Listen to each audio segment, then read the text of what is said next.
Welcome back to We Can Do Hard Things. We are delighted and so excited that you keep coming back.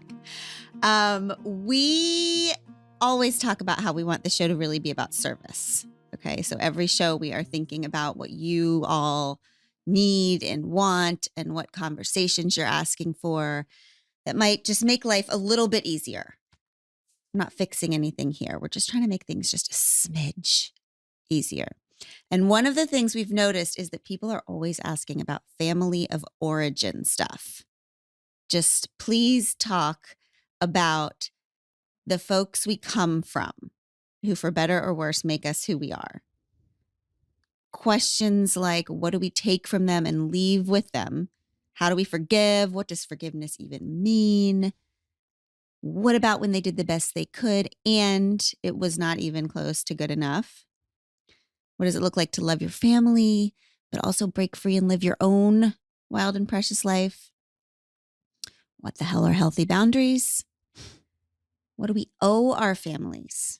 And what do they owe to us? And what does it look like to be held and free? So to help us explore these easy peasy questions, which for sure we're going to nail by the end of this hour, I invited one of my favorite people on earth, and her name is Ashley C. Ford. I'm sure you know her. I fell in love with Ashley through her social media long ago, and then through her articles that she wrote about other women. I feel like you can tell so much about a person by how they write about other people. And then we went on tour together, and Abby's laughing because this crazy thing happened where everybody fought to sit next to Ashley on the couch. And I don't even know if she knows this. It was like a game of musical chairs to try to get to sit next to Ashley. And Abby won a lot. She usually does. Yeah. There's just like a literal twinkle in this woman's eyes that makes you want to know what she knows. She's the best. Yeah. And then her freaking blockbuster, insanely beautiful memoir, Somebody's Daughter, came out. Oh, I know. And just the unbelievable, very original ideas she has in this book and through living her life about boundaries and forgiveness and self-love. She's just been through some shit and she has dealt with it all head on, and she has no secrets, no shame, no denial. She's done the work, and it just shows. She's joyful, deeply kind, brilliant. And you just feel safe with her because she's a woman who knows what it is to be human and has forgiven herself completely, and even her people, for being human. So you just kind of have this idea that she'll forgive you for being human too. yes. And so we just want to know everything she knows. So please welcome Ashley C. Ford. She is the New York Times bestselling memoirist. She wrote Somebody's Daughter, which was published by Flatiron Books in June 2021. She's the former host of the Chronicles of Now podcast, co-host of the HBO companion podcast, Lovecraft Country Radio. And she currently lives in Indianapolis, Indiana with her husband, poet and fiction writer Kelly Stacy, and of course, their chocolate lab Astro Renegade Ford Stacy. God, I love a hyphenated dog. It says ARFs when you look at all the first letters together. Oh, Yes, it does. okay. God, you got to wake up early to understand Ashley. Yes, you do. Ashley, thank you for Thank you joining so us. much and we for can having do hard me. things. I just want to jump in right away and Let's talk do it. about family. Okay. So you were raised by, your dad was gone for for all of your childhood, actually. Yes. And then you were raised by a complicated mother. Yes. And there was abuse in your home. It was a volatile home. And we have many listeners who grew up in very volatile homes. And I want to start with this passage that you wrote about when you were young. You said, "The next morning, I awoke to the mother I knew, and we both went about our day like nothing significant had happened the night before. I did not blame the mother for hurting me. It didn't feel like it wasn't my fault. Sometimes I was bad and sometimes people were bad to me. Either way, the badness belonged where it landed. I wanted to believe this was true, that it was all in my control somehow, or in someone's control. All my fault, all my choice, all mine to have or hide or heal. I decided to pretend to be good, the kind of good that seemed to be best, the silent kind. For the whole day, through school, after school care, and most of the time home with my family, I did not speak unless spoken to. It worked. My mother said, "You're being such a good girl today." I smiled and said nothing. Ashley, talk to us about how you freed yourself from those two ideas you had when you were young, that the abuse was your fault and that good girls stay quiet. Well, first I want to say that the beginning of my healing journey, I guess, was not identified to me as a healing journey. It was just me in a place of searching for something, trying to feel better, trying to feel good, trying to feel peaceful, and realizing that all of the things I'd been told to try didn't work. And Mm. I am just not the kind of person who has to do the same thing over and over to figure out that it's not working. I'm a Capricorn. I'm very efficient. I think I try to find some sense of reality and I try to hold on to it for dear life. So from a very young age, I realized that the adults around me did a lot of things that they said were the right thing to do, and none of them seemed to ever get the results they wanted or be happy, Mhm. ever. Mm. And so it was clear to me that something was not working and that not trying new things wasn't working. So I just wanted to try something new. If I had been taught my entire life that talking about how I feel, telling people how I feel, letting them see who I am was putting myself in danger, and was exposing myself or was seeking attention, because those were the only two ways this was going. Either your feelings are real, and because they are real, you need to hide them because people will use them to hurt you, Mm. or your feelings are not real and you are just saying that because you want someone to look at you. Mm. But I also knew what was going on inside me, and it was undeniable. I couldn't deny me. I could try, I could keep trying to deny myself, but it hurt. Mhm. It hurt to keep denying myself. And so I just thought, I'm going to try something different. I'm going to do things that my mom has told me not to do. I'm going to do things that my grandma told me to be scared of. I'm going to do things that I've never seen anybody like me do. I'm going to give them a try, because the worst thing that could happen is that it doesn't work, just like everything else hasn't worked. Whoo! Okay. Uh-huh. So speaking of ideas that your family proposed to you Mm-hmm. that perhaps you rethought later, Mm-hmm. at one point you went to live with your grandmother when you were Mhm. young, and your grandmother's house was a relatively peaceful place for you. Yes. You got to read and explore and be a kid, and you were treated well. And one day you asked if you could stay at your grandmother's instead of returning to your very volatile house. And your grandmother took you outside and showed you something. Yeah. And I will never for the rest of my days forget this scene. Okay, so she took you outside. Mm-hmm. You had just asked if you could stay with her. I leaned over the hole and saw a garden snake. No, 2, 3, 4, a lot of garden snakes. They were in some sort of a knot, though not stuck together. They were not fighting, and they did not seem to be trying to get away from us or anything else. What are they doing, Grandma? They're loving each other, baby. She reached into the bag, poured lighter fluid into the hole, then lit a match. The grass in and around the hole burned, and then so did the snakes. My first instinct was to reach in and throw them as far as I could to safety, but I hesitated when I remembered their bite. I waited too long to do them any good. The snakes did not slither away or thrash around as they burned. They held each other tighter. Their green lengths blackened and bubbled, causing the flesh that simmered underneath each individual metallic hood to ooze. They did not panic. They did not run. I started to cry. You will have to go back. We'll both go back home. Your mama misses you. My grandmother reached over and grabbed my hand, both of us still staring into the hole. These things catch fire without letting each other go. We don't give up on our people. We don't stop loving them. She looked into my face, her eyes watering at the bottoms. Not even when we're burning alive. Ugh. Okay, Ashley. So that is a picture Mhm, of one model of family, right? mhm. I have gone the opposite. Okay, so when I read that, I thought of what I wrote in Untamed about build your island, let nobody on it, like moats, crocodiles. Like so if the snakes holding each other till they die Mhm. is on one end, it's one way. And my way of letting no one in ever or near me,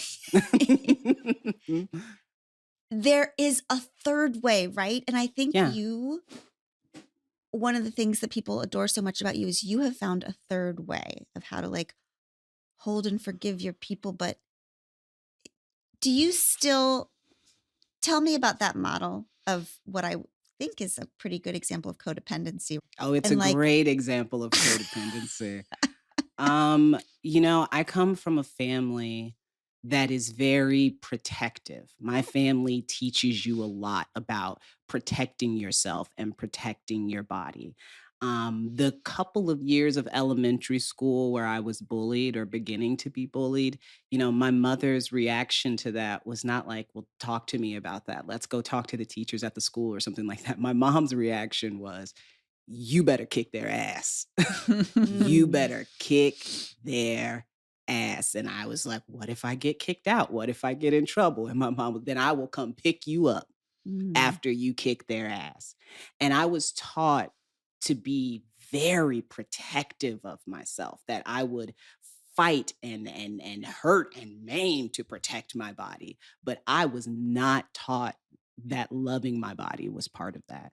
And I was not taught that loving myself would actually motivate and encourage me to protect myself more than just like the idea that my body was mine. It was my value. It was mm, all my value. And I had to protect my property that way. Right. mm, mm, So, yeah, it was very protective in that sense. And that extended to every member of your biological family. mm, And we ran deep. Okay. The mm. Fords and the descendants of the Hollands, we were everywhere in my town. And all of the cousins, everybody, you could not mess with one of us without having to mess with all of us. That was the rule. It didn't matter if I was beefing with my cousin. Me and my cousin could have gotten into a fight yesterday. But if you said something to my cousin today, you had to meet every member of our family on the playground to deal with it. And I'm not saying that's always the right way to deal with things, but that's how I grew up. Very, very physically protective of each other.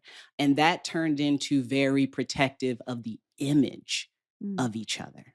mm, And being protective of the image of each other meant that as these things were happening in our family, as people were being harmed and hurt and dealing with shame, it was our duty as people who protected and loved each other and were obligated to each other by blood, that you don't let people outside of this circle know about that. mm, You don't ever, ever talk about what's going on in this house. Because in the house, we can deal with it with love, but out there, people will shame us and hurt us and they will reject us. And the problem was, we never dealt with them in the house. right. We That's right. never talked about it in the house. So it was sort of like everybody burning alive, but holding on to each other. Mm, And I could not make that feel right in my body. I tried and I tried and I tried to make that feel correct. I felt so guilty about the fact that it didn't feel correct to me. And I mhm, had been taught to distrust myself so much that all I could do with those feelings of discomfort or that inkling that something about this isn't right is turn it into a reason to dislike myself, to hate mm, myself, to mistrust myself. So I had to find something that was different than what I'd been taught because I could not survive within what I'd been taught. I was not surviving in that frame of mind. I needed something new. I didn't want to lose my family, but I didn't want to lose myself more. Ugh.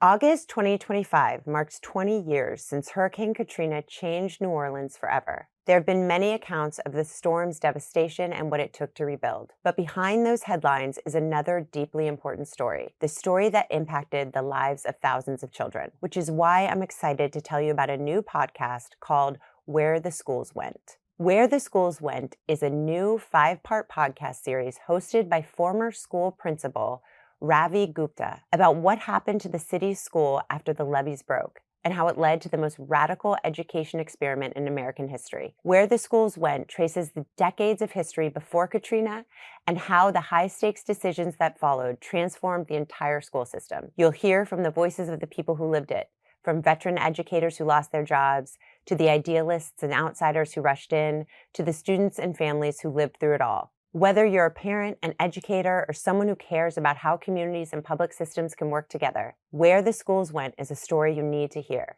From the branch, in partnership with the 74 and Midas Touch, Where the Schools Went is out now. Find it wherever you get your podcasts and start listening today. May I ask a question about Of that? course. Because in the wake of the snake metaphor, which was mind-blowing, there was this subtle but very profound to me moment with a solitary earthworm.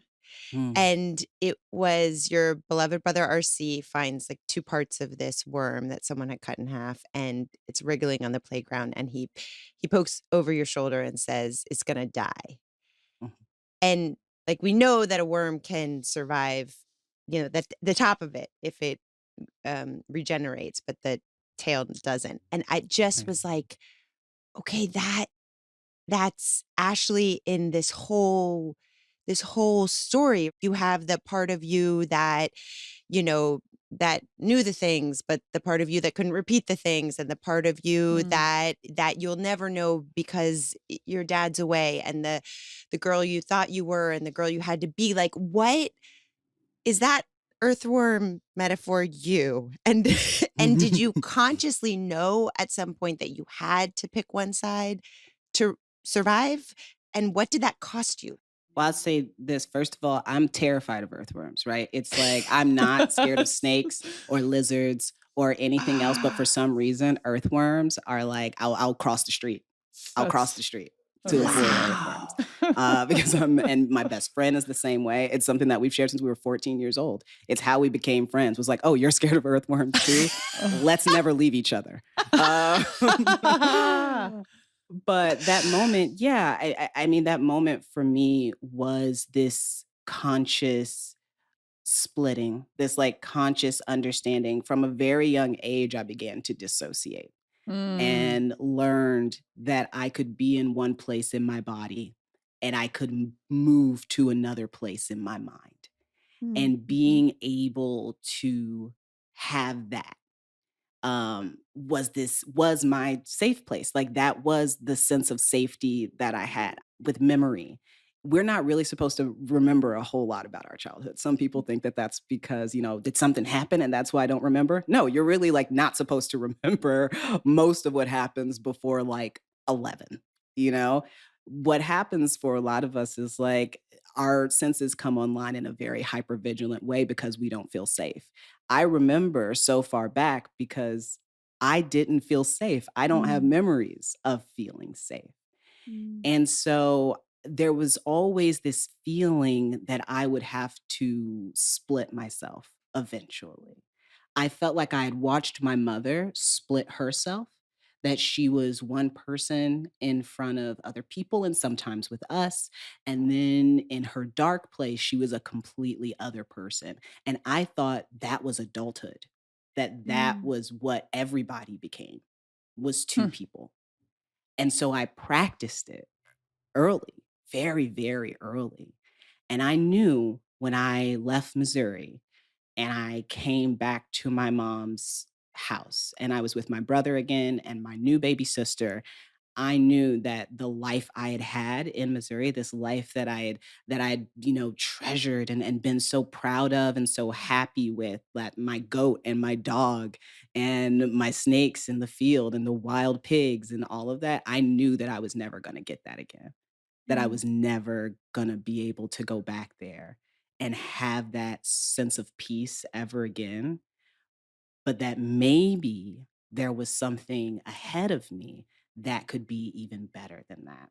And Mm. that little bit of hope, I think, is what allowed me to remain open when every other part of me was like, you really need to shut down.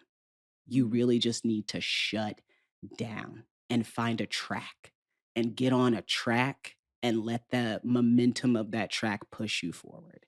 There was always something like this little kernel of something that I can't explain that was like, but maybe it could be better than that. Maybe you could be happier than that. Maybe you could get what you want. And that was like, even as I felt it, it terrified me. It still Mhm. sometimes terrifies me. And is Wow. that little spark, or in my mind, it's because of all the books. It's because Oh she my found God. books early. And so she had this idea of like this forward motion of what a story can be. Like that. I Yeah. love the parts in the book about how reading was like church to you, basically. When you Yes. found a library and they let you read. It was too As good much to as be I wanted. true. The Yes. library was too good to be true. It's just that line. I was like, oh, it is. It still is. It still Yes. is.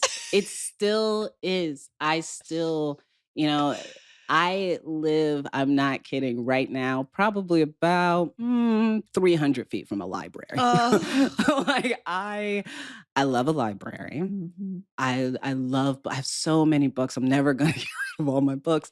I have so many. I love them. I want them all the time. Stories were where I figured out that there were all kinds of voices and that I could be one of them that Mm. got to tell the story and got to decide what happened next. Mhm.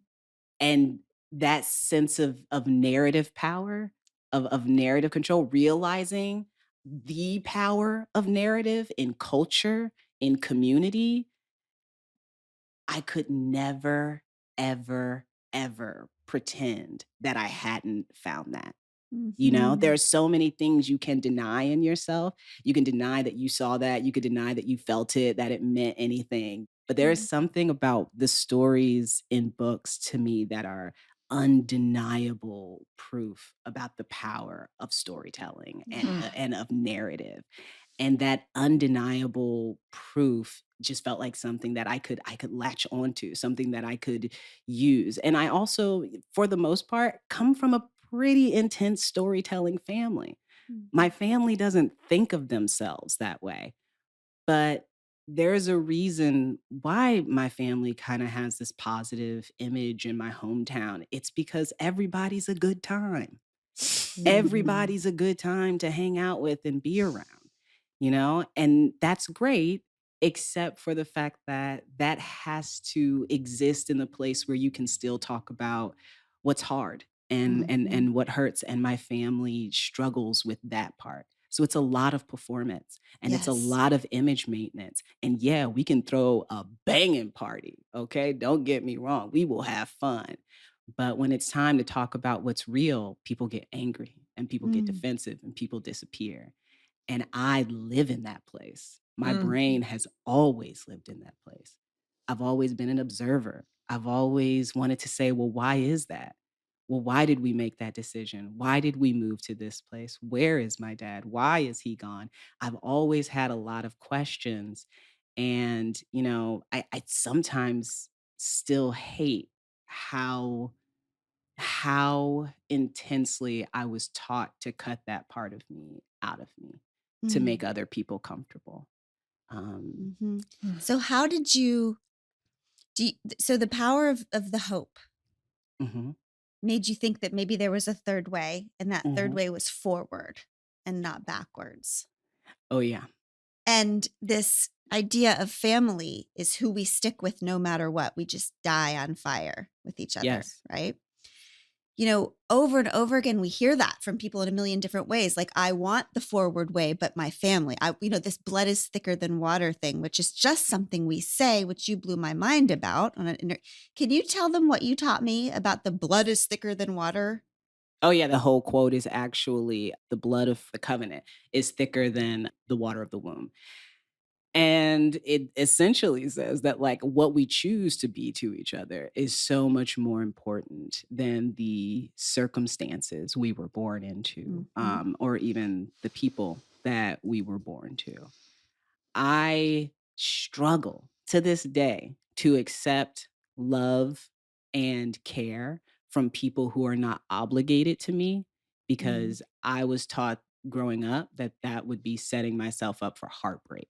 Yep. That the only people you could count on are the people who are obligated to you by blood. Yep. And I have seen up close over the years how that has warped the relationships of my family members, and how it has kept them from truly seeing each other and knowing each other.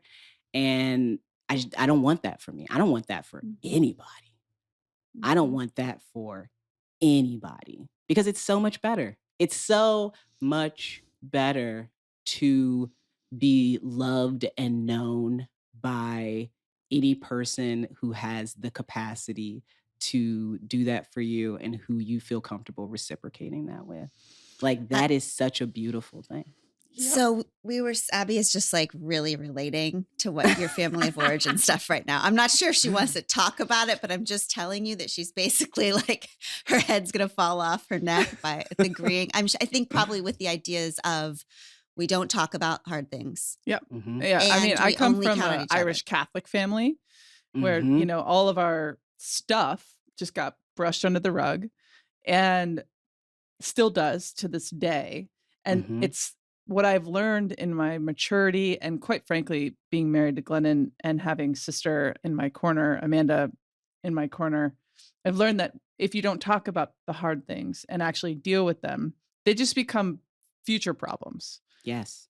And my family, for whatever reason, I think that they're trying their best. It's hard to turn to the sun and look at and get blinded, right? And I think, for me, Ashley, I just think it's so moving to be able to step away from your blood family and to create something new for yourself, because it's uncharted, right? What you're doing is is. uncharted. I just think that you're fucking fantastic. I think you're fucking fantastic. And Abby, I want you, one of the things that I talk about to people sometimes with my family is, I'm like, you got to understand that, like, even if they want to change, even if they want to do it differently, right now, what they're best at is what they practiced. The only thing they've ever practiced is doing it the way they do it. Asking them to do it differently is like, it would be like asking you, Abby, like, Abby, I really need you to get into basketball, and I need you to be good as LeBron in like 2 years so that we can do it, Yeah. Yep. And it's like, why can't LeBron get good at soccer? Like, what's the, you know what I mean? And then, like, that's the back and forth, And I think that, like, you kind of have to understand, like, everything we're doing is practice all the time. So if I've practiced doing something one way for 18 years, 20 years, 30 years, 40 years, I can convince myself today that there is another way to do it, and I still won't be as good at doing it that way as I am at doing it the old way. That's right. No matter how much I want to be as good. That's right. And you want to be good at something. And so people just cling on to their old patterns just so that they can feel like they're good at it, even if it's bad for them. Yes. It's like, but that's what I'm good at. Yeah. That's what I practiced. You practice something one way your whole life, and then somebody says, actually, you did it wrong. And you're like, what do you mean? Yeah. This is what everybody told me to do. This is how everybody was practicing. No, or, like, maybe nobody even ever told me how to practice. Nobody told me what I was practicing. I just did what I saw everybody around me do because I learned from their example. And this is the only example I had.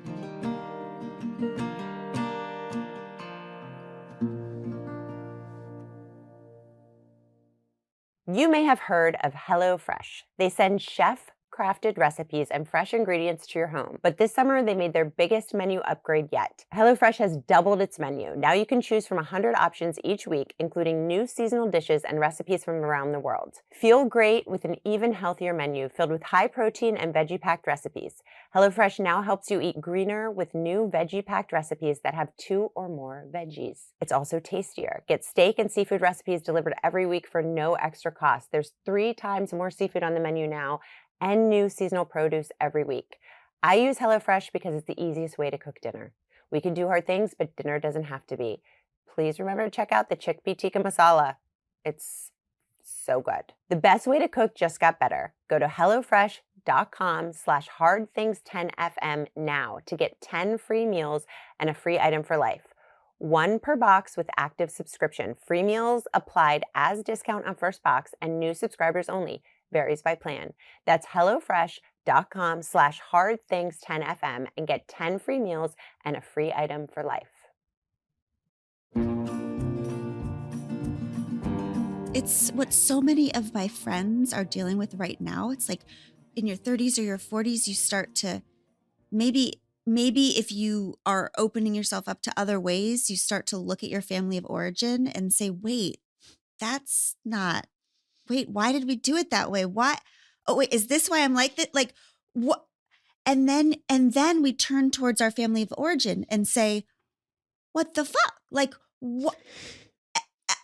Why did we do it that way the whole time? What's wrong with you? And they're like, but we've been playing basketball. Like, so my question to you is how you have, for real, you have, not like the expert, like you have for real found a peace with, you know who you are. You have found a way to love your family and love yourself and not compromise who you are. How do we do that? What's the third way? How do you deal with them still playing basketball while you're over here playing soccer? Or I don't know, I've lost the sports metaphor, but you know what I mean. I think you just have to let it all be true at the same time. Okay. You have to let it all be true at the same time. It's the thing that nobody ever really talks to us about or shows us how to do, which is processing complex emotions. You know, like we can't just have the movie Inside Out talking to us about complex emotions. Like there has to be a deeper conversation that happens, because the truth of the matter is not that like, oh, I feel so good about my upbringing now, and I feel so good about my parents now. It's just that I have accepted who my parents are. I have accepted who they are. And that doesn't mean that I condone all of their behaviors or beliefs or previous actions or future actions. That's not at all what that means. It just means that today I know that my mom is a person who did her best and who didn't do a great job. Both of those things are true. She did her best and she didn't do a great job. She loves me so much and she didn't show it very well. Wow. And so this is the relationship we have today. Wow. So what are we going to do with that? Well, I know what I'm going to do about that. I'm going to work on me. I'm going to work on myself. I'm going to make sure that the things that I need and want that I didn't get, that I still seek those things out in my life, because even if I get them and find that they're not as good as I thought they were going to be, at least I gave myself the chance to find out. And I'm happy about that. Can I ask you a question about that? Absolutely. I just want to keep digging here because I think it's really, I think a lot of people listening, myself included, I need to know, in terms of that forgiveness, I struggle with the loyalty versus forgiveness complex. Like to stay loyal to the familial tie and bond that I was born into. Right. And this idea that I know I want to feel loyal, but I feel disloyal if I feel like any of the things that you just said, that my mom did the best she could, but it just wasn't good enough. Whatever those words or phrases are, how do you feel about the word loyalty? Because that is something that runs very strongly through my bones. Right. And that's hard for me to get right with in terms of doing some of this really hard familial work. Because it makes you feel disloyal to say that was not right or that wasn't good enough. Yes. Yeah. Well, first of all, I believe loyalty is a thing that has to go both ways. I don't think I owe my parents more loyalty than they owe me. Mm. And I don't think that just because they kept me or my mother kept me alive for 18 years, that means I owe her my undying loyalty for the rest of my life. I got a whole big long life Right. going on. I love her. Do I love her? Yes, absolutely. But in order to engage in a relationship, a friendship, a mother-daughter relationship that includes loyalty, I have to know that we have the same definition of love and we have the same definition of loyalty. Those things are very, very important to me. And to be honest, the thing that I'm always having to think about when I start to feel guilty or I start to have those feelings that I was conditioned to have because it serves my mother for me to have those feelings. That's right. That's right. When I start having those come up, I ask myself, okay, if my mother asked me to hide the ways that she hurt me, because if I talk about it, it hurts her, is she making a loving request of me? Is that a loving and loyal request to make of somebody who you love? To ask them to suffer in silence with the harm that you caused them so that you will not be potentially harmed by the damage to your image? Damn. Does that even sound like somebody who's sorry for what they did?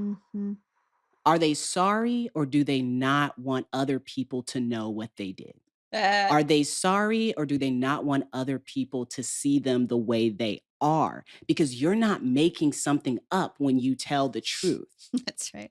You're not lying on them. You're not even really exposing them. They exposed themselves when they treated you that way. All you're doing is saying what happened. And somebody who would ask you to temper your healing, somebody who would ask you to alter your story, somebody who would ask you to suffer in silence is not making a loving request of you. That's not love. So they may love you and they may think the world of you and they may want to hold on to you for dear life. But in that moment, they're not doing a loving thing. The action is just not matching up with the intention. And it is okay for you to say, the action is not matching the intention here, Mom. I know that you love me. And I know that part of this is that you think you're protecting me. You think you're protecting me from having this story out in the world where I have the kind of mom who would do something or say something like this. Part of you does think that, but there is a bigger part of you that is just worried about being called a bad mom. And the world can't actually tell you if you're a bad mom. That's right. That's right. That's your job. That's your work. And Ashley, you don't need her. I think that one of the things that people struggle with so much with this and forgiveness is you're not asking her to admit anything or to agree with you or you're not trying to get you both on the same page. I think that's where people struggle. They say, I can't let go until she admits or until we all need to see eye to eye here. Yeah. Right. But that's not what you're saying. One of the things I'm so obsessed with about you is you trust yourself enough to know what you know, regardless of whether there's gaslighting or whatever from the other side. Well, right? I mean, yeah, but that required me figuring out that boundaries can exist in a relationship with people you love. I didn't know that before. All of the protective instincts that I had been taught were about protecting my body or protecting people who I love and care about. I had not been taught that sometimes, yes, you have to protect yourself with people that love you. And if they feel bad about the fact that you have to protect yourself with them, that's a them thing. You can't fix that.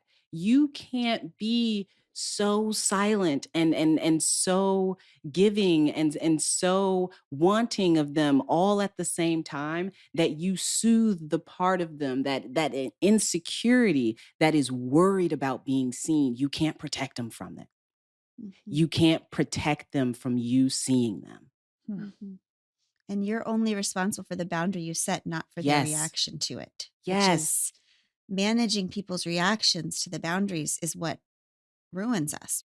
It is. When you try to manage the reactions of other people, when you try to manage other people's reactions to your boundaries, you're doing their work for them. It's like your kid who really needs to learn their ABCs. And so they need to, sit down and copy those ABCs on paper. And you're like, actually, I can help with that. I know my ABCs. Let me just fill that out. That's not going to help them. They're not going to learn from that. They've got to sit and do their ABCs. I love my mom so much that I trust her to be able to do her own work. I love her that much. I am so deeply, deeply in love with who my mother wants to be and who Wow. she is at the same time. Wow. I am in love with both of those people, but I know that those people need work. And she knows that those people need work. And I know I can't do that work for her. It's not my responsibility to do that work for her. All I can do is be like, hey, I believe that you are totally capable of it. I hope you do it. And I'm right here. I'm right here. And that's that's forgiveness for you. Like, is that Yeah. how you would define how would you define forgiveness? For me, forgiveness is giving up on the idea that it was going to be different. Ooh. That's forgiveness for me. It's just giving up on the version of my life where it was different, because it's not different. It's not ever going to be different. It is the way. The past is the past. I can't change anything about the past. Not one. None of us can. None of us can, unless some stuff is going on I don't know about, in which case I don't want to know about it. That's too big for me. Let me be a human on this plane figuring out this before you start jumping in with time travel. But yes. But yes, I can't do anything about the past. And so forgiveness for me is just not sitting here dreaming about some version of a conversation my mother and I are going to have where we embrace each other and everything is different for the rest of forever. That's not going to happen. I'm never going to get the chance to be a 14-year-old who's close with her mother. I'm never going to get the chance to be a person whose parent dropped them off at college with smiles and well wishes. That's just never going to be my reality. So in this reality, every day that I am still in contact, that I'm still in connection with my mother, I know that that's my choice. I know that that every day I wake up and I choose to have faith in her ability to grow, to love, and to show up. Every day I choose to have faith in that, but I don't expect anything. I Is don't for- expect it at all. Go Is ahead, Cece. forgiveness an active, recurring thing? Because Yeah. when you were describing how, they've been practicing this one way, and it might be that much harder for you because you were practicing a different way for so many years, and now you're on an uphill battle, right? To do what you mean to do. I resonate with that. Sometimes, like, my tendencies to act a certain way, I get so angry because I attribute those to bad practice for a long time. So do you find that you have to let go of the fact that the hand you're dealt is that, and that's just. Yeah. All the time. All the time. Yeah. I was just talking to my therapist this week and I told him I am so angry because all of the ways that I feel special now that I have allowed myself to feel kind of, special and good about myself, those things were always true about me. Oh. They were always there. and they were always evident. And the way some people reacted to me had nothing to do with who I was and everything to do with their fear. And I'm pissed off for the younger version of me who could have done and seen and experienced so many things with the full embodiment of herself actually inside of her body, except for the fact that by the time she was a teenager, she was already terrified to be inside of her body. And she was already terrified of how the world would react to her because of how the world had already reacted to her. And because she didn't have a safe place to fully be herself and not be judged for it. And every kid should have that.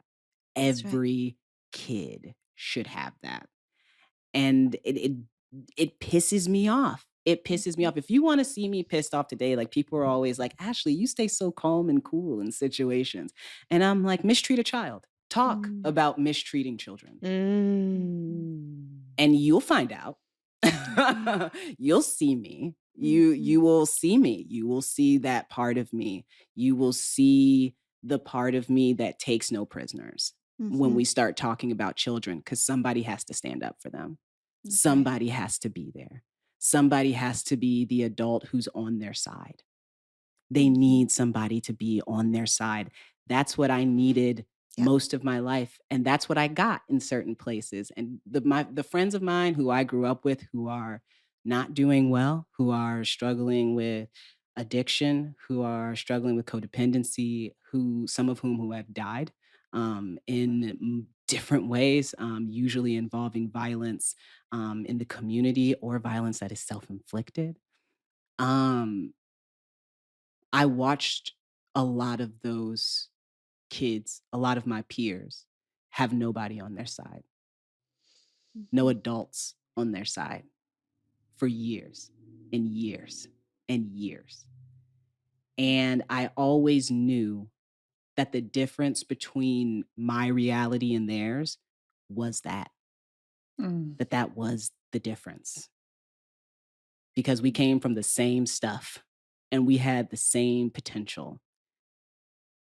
But there was a teacher or a community member who said, I'm going to hold her hand a little bit through this. I'm going to walk her through this next door. And I would look back and there would be 5 kids with nobody to hold their hand and nobody to walk them through that next door. So you become now my favorite definition of leadership. You just figure out what you needed when you were younger and you create that or you become that, which is what you do.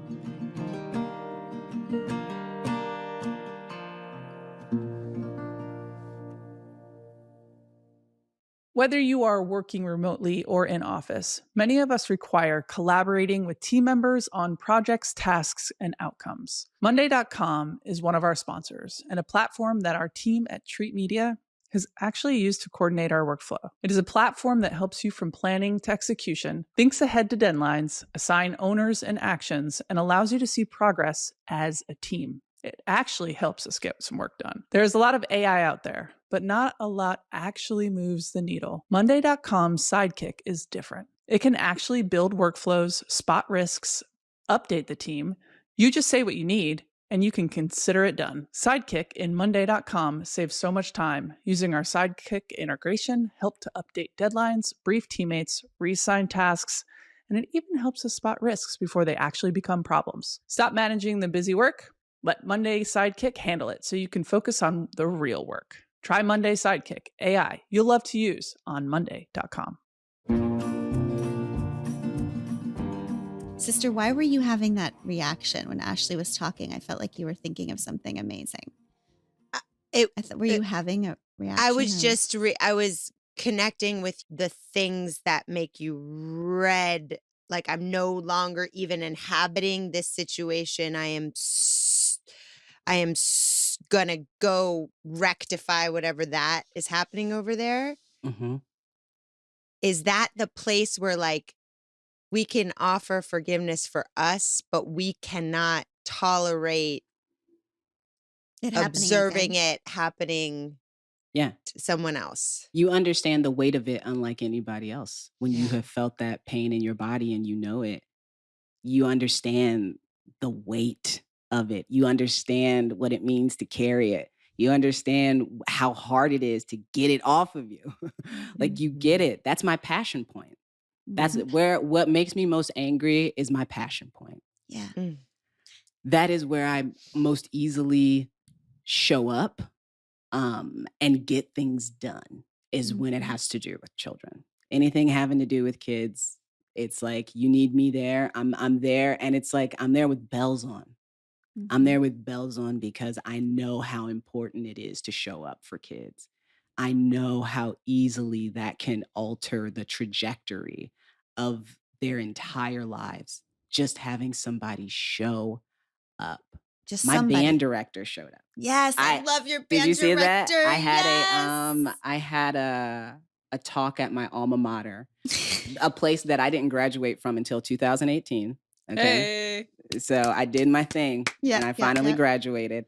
And they had me back. I'm my college's first writer in residence. So I've been doing that this semester. Oh my God, Ashley. And at my first event, my high school band director showed up. And I saw him in the crowd with he had a mask on. And I walked out on stage and, I try to like look out, get my bearings, and my eyes went directly to him. And the first thing I said before I even gave any of my speech was, Mr. Caffey? Because there he was. And somebody who shows up for you like that, somebody who routinely talks to you about your ability to get and to give, it's like you can never, ever, ever get enough of that. He waited until the end of the signing line.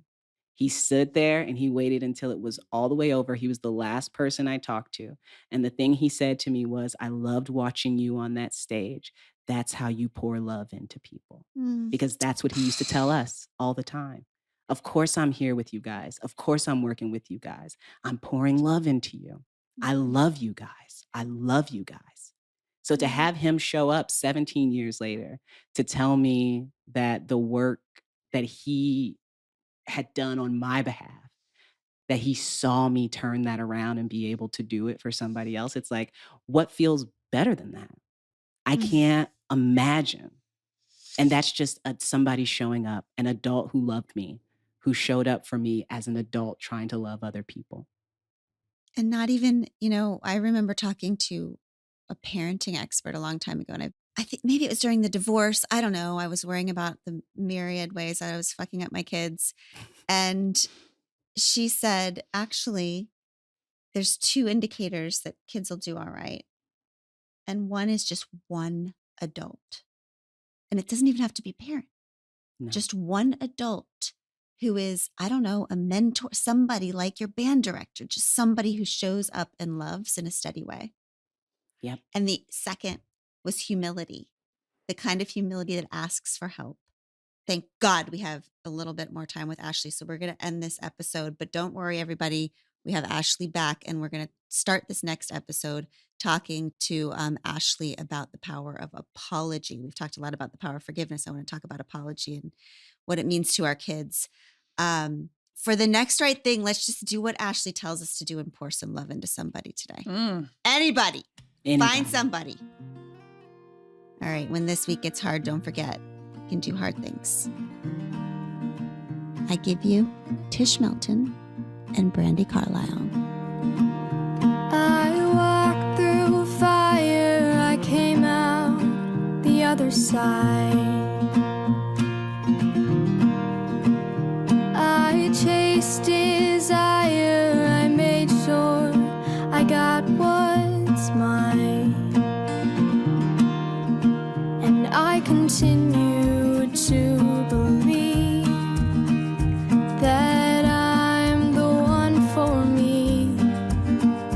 And because I'm mine, I walk the line.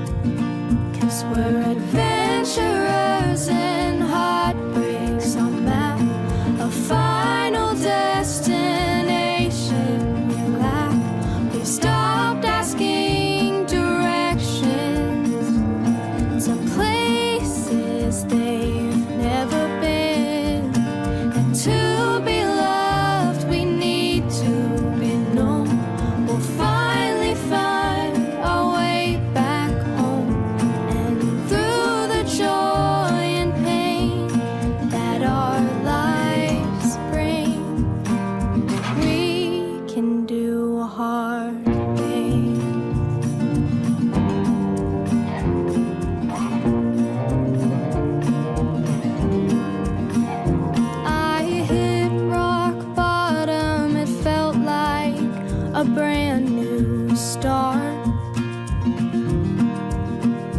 I'm not the problem. Sometimes things fall apart,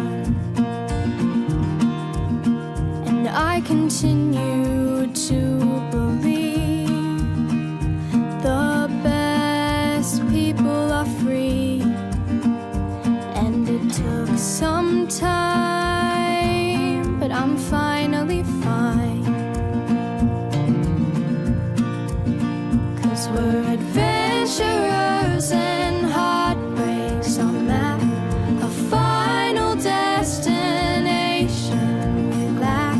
We've stopped asking directions to places they've never been. And to be loved, we need to be known. We'll finally find our way back home. And through the joy and pain that our lives bring, we can do hard things.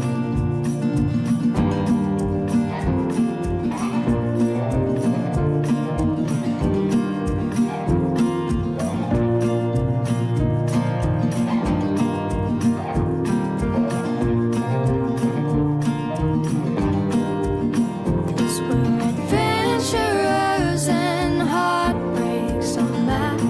We might get lost, but we're okay with that. We've stopped asking directions to places they've never been. And to be loved, we need to be known. We'll finally find our way back home.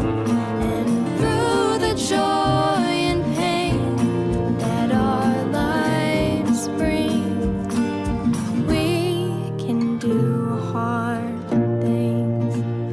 Yeah, we can do hard things. Yeah, we can do hard things.